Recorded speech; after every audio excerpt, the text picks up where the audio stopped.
At 4 o'clock every morning, while the rest of the valley was still sleeping, Thomas was already awake. He would quietly pull on his worn boots, step outside into the cold darkness, and walk toward his fields. He never waited for the sun. He worked before the sun. At 32 years old, Thomas had inherited a modest 10-acre farm from his father. It wasn't much, but to Thomas, it represented something far greater than land. It represented his family. His father had spent his entire life working those fields. His grandfather had done the same before him. And Thomas had grown up hearing the same words again and again. Nothing worthwhile comes without hard work. Thomas believed those words with his entire heart. So he worked. He planted every seed by hand. He carried water from the well one bucket at a time. He pulled weeds until his fingers cracked. He repaired fences. He carried heavy sacks. He worked through heat, rain, exhaustion, and pain. From the first light of morning until darkness covered the valley, Thomas was moving.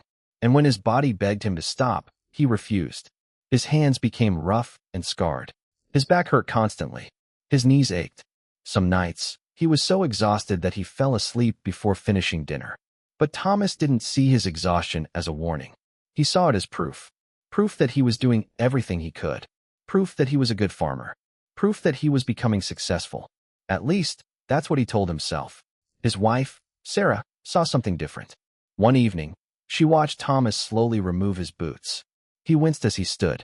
Sarah looked at his swollen hands. "Thomas," she said softly, "how long can you keep doing this?" Thomas didn't even look up. "As long as it takes." As long as it takes for what? Thomas finally looked at her. To succeed. Sarah was silent for a moment. Then she asked the question Thomas didn't want to hear. What if working harder isn't the answer?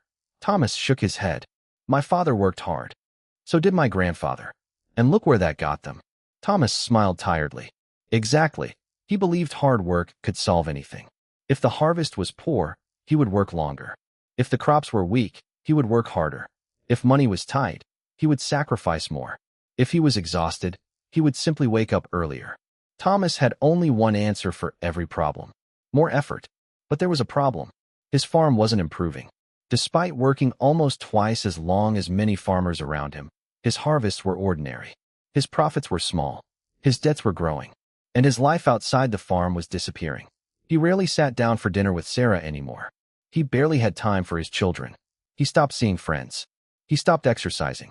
He stopped doing almost everything that wasn't directly connected to the farm. Thomas was working harder every year. And somehow, his life was getting smaller. Then there was Richard. Richard lived on the farm next to Thomas. They were about the same age. Their farms were almost identical in size. But their lives couldn't have been more different. Richard usually started working around 8 in the morning. By 2 in the afternoon, he was finished. While Thomas continued working until sunset, Richard would often spend his evenings with his family. Sometimes he traveled. Sometimes he read. Sometimes he simply sat on his porch and watched the sunset. And somehow, Richard's farm produced nearly twice as much as Thomas's. Thomas couldn't understand it. Every night, he would lie awake thinking about it. How is that possible? He worked longer. He worked harder. He sacrificed more. Yet Richard seemed to have more money, more free time, healthier crops, and a happier family. Thomas couldn't explain it. So he ignored it. Until the summer, everything changed. A terrible drought hit the valley. The rain stopped. The soil became dry. The wells began to weaken. Water became more valuable than money. Every farmer faced the same problem. But Thomas responded the only way he knew how. He worked harder. He began waking at 3 o'clock in the morning. He walked to a distant well. He filled a bucket, carried it back, then another, and another, and another. Some days, he made 50 trips. His shoulders burned. His hands trembled. His breathing became heavy. But every time his body told him to stop, Thomas repeated the words he had heard his entire life. Hard work never fails. So he kept going, day after day, bucket after bucket, until one afternoon, while carrying water across the field, Thomas suddenly stopped. The world began spinning. His vision blurred. He tried to take another step. His legs refused. The bucket slipped from his hands. Water poured into the dry earth. Thomas fell to his knees.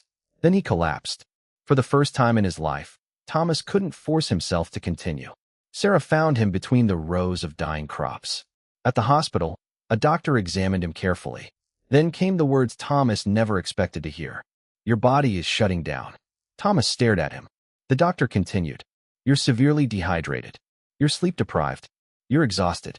If you continue living like this, you're putting your life at serious risk. Thomas said nothing. The doctor looked directly into his eyes. You don't need to work harder. You need to stop. That night, Thomas lay in a hospital bed with an 4 running into his arm. The room was quiet. For the first time in years, there was nothing for him to do. No fields. No buckets. No weeds. No tools. Just silence. Thomas stared at the ceiling. And for the first time, he allowed himself to admit something terrifying. Maybe his entire philosophy of life was wrong. He turned toward Sarah. His voice was barely a whisper. I did everything right. Sarah held his hand. I worked harder than everyone. His eyes filled with tears. I sacrificed everything. He paused. Then why am I still failing? Sarah squeezed his hand. Maybe, she said gently, you don't need to work harder. Maybe you need to learn a different way. Those words stayed with Thomas. 3 days later, when he was strong enough to walk, Thomas did something he had never done before. He asked for help. He walked to Richard's farm. Richard opened the door. Thomas. Thomas looked uncomfortable. I need to ask you something. Richard invited him inside. They walked toward the fields. Thomas stared at Richard's crops. They were green, healthy, strong, and somehow they were growing with far less effort. Thomas finally said what had been burning inside him for years. How? Richard looked at him. How what? How do you do this? Thomas pointed toward the fields. I work twice as long as you do. I wake up earlier. I sacrifice more. So why does your farm produce more than mine? Richard didn't answer immediately. Instead, he walked toward his tool shed. Thomas followed. Richard opened the door and pulled out 2 axes. One was old. Its blade was dull. The other was sharp and polished. He handed Thomas the dull axe. Imagine you're trying to cut down a tree. Thomas looked at him. You could swing this axe for 12 hours. Richard pointed toward the dull blade. Or you could spend some of that time sharpening it. Thomas understood the example. But Richard wasn't finished. You've spent years swinging a dull axe. Thomas looked down. You keep asking yourself why you're exhausted. Richard looked directly at him. But you've never stopped to ask whether the axe is sharp. That sentence changed Thomas's life. Richard walked him through the farm. This irrigation system saves me hours every day. He pointed toward the pipes running through the fields. I don't carry water bucket by bucket. Thomas looked closely. Water was being delivered directly to the roots. Richard continued. I don't grow 5 different crops.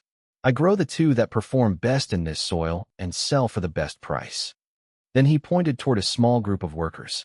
And when I have too much work, I don't try to do everything myself. I hire people. Thomas looked at him. You work less. Richard smiled. I work deliberately. Then Richard said something Thomas would remember for the rest of his life. Thomas, you're not failing because you don't work hard enough. You're failing because you've confused movement with progress. Thomas stood silently. Richard continued. Being busy isn't the same as being effective. And exhaustion isn't proof of success. That evening, Thomas returned home. But he didn't go straight to the fields. Instead, he sat beside Sarah at the kitchen table. He opened a notebook. And for the first time in years, Thomas didn't ask, how can I work harder? He asked, how can I work better? The next morning, Thomas made a decision that terrified him. He worked less, not because he had become lazy, because he had finally become curious. He spent several hours studying irrigation systems. He visited the local agricultural office. He spoke with experienced farmers. He researched which crops performed best in his soil. He calculated his expenses. He studied his market. And slowly, Thomas began changing the way he operated his farm. He sold equipment he barely used. He invested in a simple drip irrigation system. Instead of spending 6 hours carrying water, he eventually reduced the job to minutes. He stopped growing 5 different crops. He chose 2, the 2 that his soil produced best, the 2 that brought the greatest return. He hired help during the busiest periods, and he began planning his days before entering the fields. But the biggest change wasn't happening on the farm. It was happening inside Thomas. For the first time in years, he started sleeping properly. He began exercising. He ate dinner with Sarah. He spent evenings with his children. He laughed again. One evening, Sarah watched him sitting at the dinner table with the children. She smiled.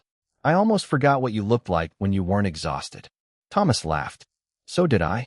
6 months later, harvest season arrived. Thomas walked through his fields early one morning. He stopped, looked around, and smiled. The crops were stronger than they had ever been. The irrigation system was working. The soil was healthier. The farm was producing more. And Thomas wasn't destroying himself to make it happen. When the final numbers came in, Thomas could hardly believe them. His farm had produced 40% more than his previous best harvest. And he had done it while working roughly half the hours he once worked. Thomas stood quietly in the middle of his field. For years, he had believed success came from giving more of himself. Now he understood something much more powerful. Success wasn't always about doing more. Sometimes it was about thinking better. Richard visited him that evening. He walked through the fields and smiled. "You sharpened your axe." Thomas nodded. "Yes." Then he looked across his farm. "But I learned something else." Richard waited. Thomas smiled. "I thought working harder would give me a better life. But I was sacrificing my life just to keep working." He looked toward the house. Sarah and the children were waiting for him. "I don't want to build a successful farm if I have no life left to enjoy it." Richard smiled. "Now you understand." Thomas walked home. And for the first time in years, he wasn't thinking about tomorrow's workload. He was thinking about dinner, about his wife, about his children, about the sunset, about the years he still had ahead of him. Thomas never stopped working hard. He simply stopped worshiping hard work. And that distinction changed everything. Because Thomas's story isn't really about farming. It's about people who wake up before everyone else. People who work late. People who answer emails at midnight. People who constantly feel guilty for resting. People who believe that if they're exhausted, they must be making progress. Maybe that's you. Maybe you're working 12 hours a day. Maybe you're constantly busy. Maybe you're giving everything you have and still wondering why you're not getting ahead. If that's you, stop for a moment. Look at the axe in your hands. Is it sharp? Because sometimes the answer isn't another 12-hour day. Sometimes the answer is a better system, a better tool, a better strategy, a better decision. Sometimes you don't need to push harder. You need to step back and think. Don't carry the water bucket if you can build the pipeline. Don't repeat a task manually if technology can do it. Don't try to master everything if two things create most of your results. And don't destroy your health trying to prove that you're committed. Rest isn't laziness. Rest gives your mind the space to see what exhaustion hides. Thomas spent years believing that success required more sacrifice. Eventually, he learned that sacrifice without strategy can become a trap. So this week, look at your own life. Find the one thing consuming most of your time. Then ask yourself one question. Is there a smarter way? Could you automate it? Delegate it? Simplify it? Learn a better method? Build a system? Or simply stop doing it? Because your goal shouldn't be to become the most exhausted person in the room. Your goal should be to become the most effective. You are not a machine. You were never designed to work until you break. You have a mind capable of creating leverage. You have the ability to stop, think, learn, adapt, and sharpen your axe. Thomas spent 32 years believing that working harder was the secret to success. It took one collapse to teach him the truth. And perhaps you don't need to wait until you collapse to learn it. So don't wait. Sharpen your axe today. Work with purpose. Protect your energy. Build better systems. Focus on what truly matters. Because the greatest work of your life won't happen when your body is completely broken. It will happen when your mind is clear enough to see what everyone else is too exhausted to notice. Strategy doesn't replace hard work. It gives hard work direction. And sometimes, the smartest thing you can do is stop swinging and sharpen the axe.